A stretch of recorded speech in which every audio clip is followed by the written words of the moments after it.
नमस्कार, मी पंजाब डक. आज आहे 12 नोव्हेंबर 2025. राज्यातल्या शेतकऱ्याला एक अंदाज देणार आहे. राज्यातल्या सर्व शेतकऱ्याला सांगू इच्छितो की 12 नोव्हेंबर पासून ते 25 नोव्हेंबर पर्यंत कसलाच पाऊस येणार नाही, म्हणून हा अंदाज लक्षात येतात.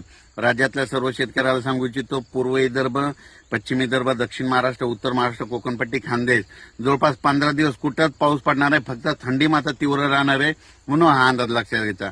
ज्यांना हरभरा पेरायचा त्यांना पेरू शकता, गहू पेरायचा तर पेरू शकता.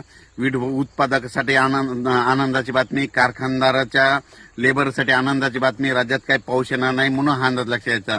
मग राज्यामध्ये आता तीव्र थंडीची वाढत जाणार आहे, म्हणून हा अंदाज लक्षात घ्यायचा.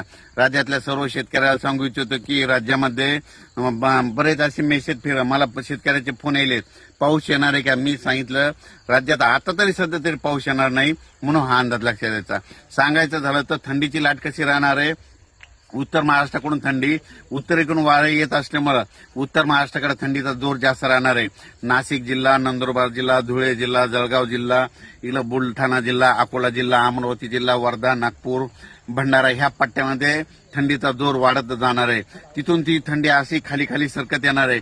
आता जवळपास 25 तारखेपर्यंत राज्यात तीव्र थंडी राहणार आहे, म्हणून हा अंदाज लक्षात यायचा.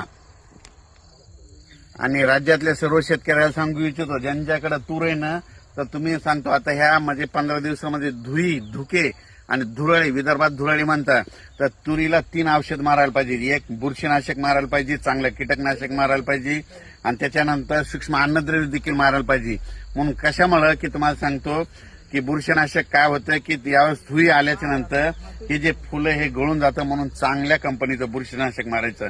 त्याच्यानंतर याच्यामध्ये थोडं थोडं आबाळ आल्याच्या नंतर तुरीवर आळी येते, नेमकी शेंगमाशी असते, ती डंक मारून जाते. त्याच्यामुळे चांगल्या कंपनीचं कीटकनाशक मारायचं, आणि त्याच्यानंतर चांगल्या कंपनीचं बायोस्टोर म्हणून मारायचं, मध्ये ज्याच्यामध्ये की सूक्ष्म अन्नद्रव्य असतील ते मारावंच लागतं. असं केलं तर तुमच्या तुरीला उतार येतो.